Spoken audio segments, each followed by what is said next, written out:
유럽은 방금 블라디미르 푸틴에게 강력한 타격을 가했습니다. 부다페스트에서 빅터 토르 오르반의 패배는 우크라이나 전쟁에 직접적인 영향을 미치는 변화를 위한 길을 열었습니다. 수십억 규모의 자금이 풀리고 모스크바에 대한 제재가 가속화되며 크렘린이 유럽연합 내에서 여전히 유지하고 있던 가장 유용한 정치적 연결고리 중 하나가 약화됩니다. 2026년 4월 25일 토요일, 헝가리는 키이우를 상대로 사용되던 유럽의 큰 제동장치 역할을 그만두고 러시아 전략이 심각한 균열을 겪는 지점이 되었습니다. 유럽연합은 우크라이나에 900억 유로의 대출을 공식적으로 승인했으며 러시아에 대한 20번째 제재 패키지도 통과시켰습니다. 그리고 이 합의는 헝가리의 새로운 지도부가 해당 조치를 맡고 있던 거부권을 철회한 직후에 이루어졌습니다. 곧 자세히 말씀드리겠지만 채널을 구독하셔야 정확한 실시간 정보를 최고의 품질로 받아볼 수 있습니다. 새로운 저널리즘을 경험하세요. 신뢰의 기준 밀손 알베스 뉴스. 변화는 투표함에서 시작됐습니다. 피터 마지아 T사당의 대표가 2026년 4월 12일 총선에서 빅토르 오르반을 꺾었습니다. 16년 동안 집권했던 오르반은 높은 투표율과 그의 권력 모델에 대한 거센 반발 속에서 결국 자리에서 물러났습니다. 로이터 통신은 T사가 친유럽연합 세력으로 승리했다고 보도했으며 오르반은 브뤼셀과의 오랜 갈등, 민주주의 약화에 대한 비난, 러시아와 중국과의 밀접한 관계 등으로 결국 정권을 떠났다고 전했습니다. 그 영향은 헝가리 국경에만 머물지 않았습니다. 오르반의 패배는 푸틴에게 직접적인 타격을 주었습니다. 헝가리 총리는 우크라이나의 유리한 결정을 막는 주요 내부 장애물로 여겨졌기 때문입니다.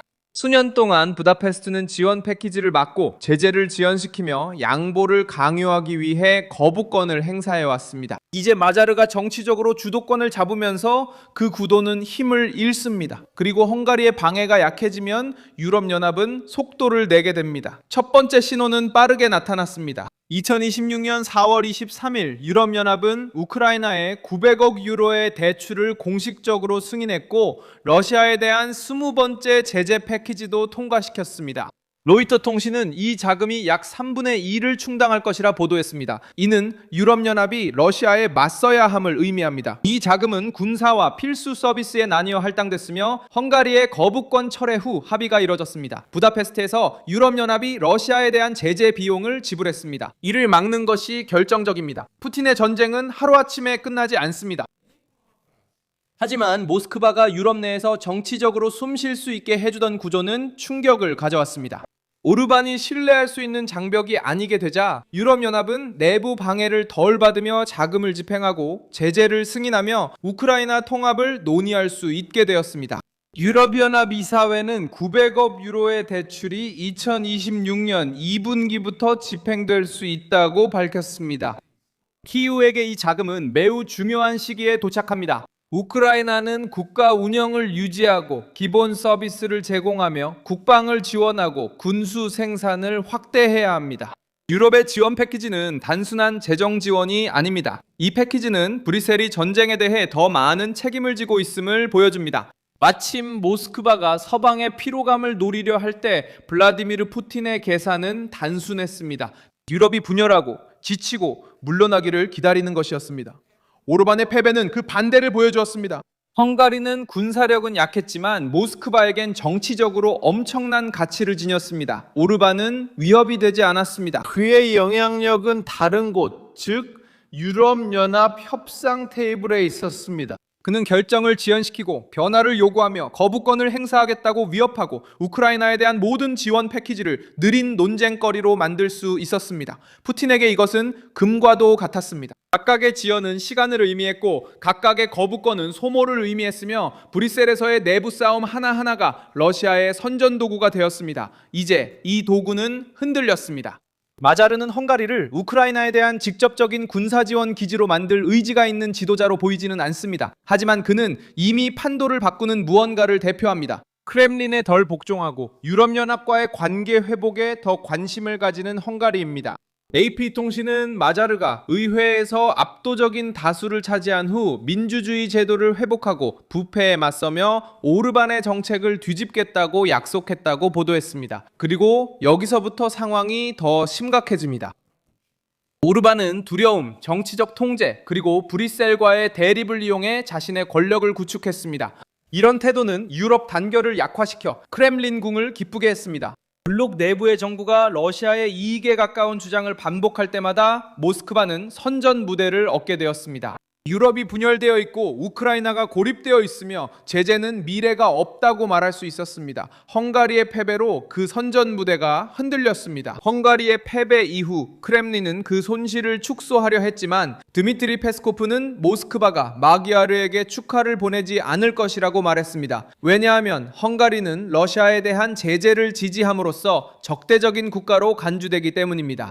이 성명은 아나돌로와 메두사 같은 언론에 의해 보도되었으며 오르반과의 과거 관계에 비해 급격한 어조의 변화를 보여주었습니다. 페스코프의 이 발언은 상징적인 의미를 가지고 있습니다. 오르반이 집권하는 동안 모스크바는 유럽연합 내에서 예측 가능한 정치적 채널을 가지고 있었습니다. 선거 이후 헝가리는 러시아를 압박하는 국가들과 같은 그룹으로 취급되기 시작했습니다.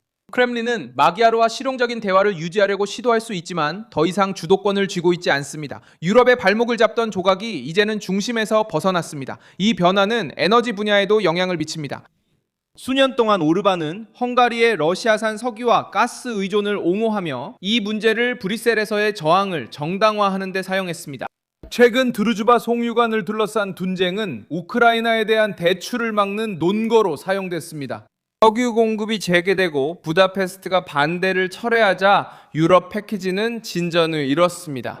AP통신은 헝가리와 슬로바키아로의 공급이 재개된 것이 교착 상태를 해소하는 데 도움이 되었다고 강조했습니다. 더 중요한 점은 송유관을 넘어섭니다. 블라디미르 푸틴은 에너지를 정치적 지렛대로 항상 사용해왔습니다. 유럽 국가가 러시아산 가스나 석유에 지나치게 의존하면 모스크바는 압박력을 얻게 됩니다. 빅토르 오르반은 이 게임을 받아들이고 이를 브뤼셀 비판 논리로 활용했습니다.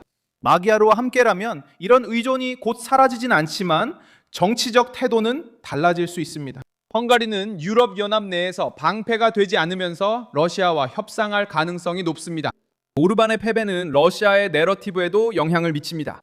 블라디미르 푸틴은 서방이 분열되어 있고 유럽이 지쳐 있으며 모스크바와 가까운 지도자들이 유럽연합 내에서 성장할 것이라는 주장을 퍼뜨리려 했습니다. 헝가리 선거는 단호한 반응을 보여줬습니다. 수년간의 정치적 통제, 언론에 대한 압박, 그리고 공포 조장에도 불구하고 유권자들은 크렘린과 너무 가까운 것으로 여겨졌던 정부를 무너뜨렸습니다. 이것은 러시아의 영향력 캠페인에 압박받는 다른 국가들에게 심리적인 영향을 미칩니다. 따라서 푸틴은 세 가지 측면에서 패배한 셈입니다. 푸틴은 유럽연합 내에서 정치적 동맹을 잃고 자금과 제재에 대한 방어막을 잃으며 유럽이 분열될 수밖에 없다는 자신의 주장 중 일부도 잃게 됩니다. 시간, 두려움, 소모전에 의존하는 크렘린궁에게 이것은 진짜 타격입니다. 러시아는 여전히 무기, 군인, 석유, 선전, 동맹국들을 가지고 있지만 유럽 시스템 내부에서 작동하던 하나의 중요한 조각을 잃었습니다. 한편 유럽연합은 오르반의 몰락을 실질적인 행동으로 전환했습니다. 900억 유로의 대출이 승인되었습니다.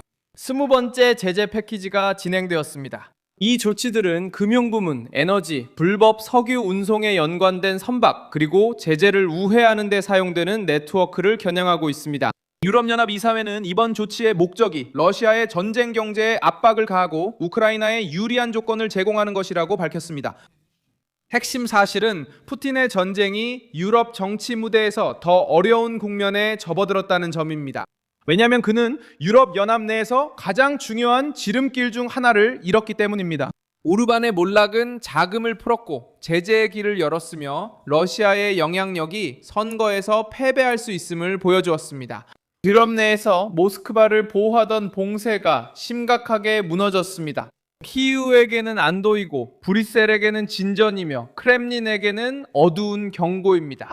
이 영상에 좋아요를 눌러주시고 채널을 구독해주세요. 그리고 마지막에는 댓글도 확인하셔서 밀손 아우베스 뉴스 커뮤니티와 더욱 활발하게 소통해보세요.